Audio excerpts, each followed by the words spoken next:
बत्तख की स्कूल में एंट्री, दोनों तालीमी निसाब का हिस्सा बन गए।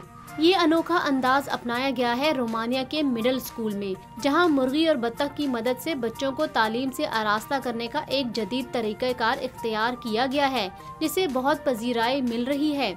इस तरीके तालीम का मकसद बच्चों में जानवरों के लिए हमदर्दी को फरोग देना है, तालीम के हसूल को बेहतर बनाना और स्कूलों में बुलिंग का खात्मा करना है।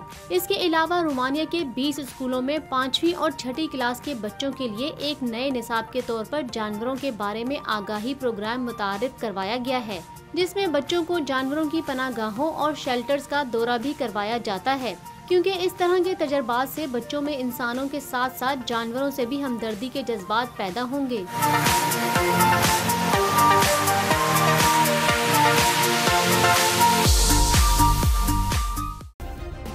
सब्सक्राइब करें और बेल दबाएं ताकि कोई खबर रह न जाए।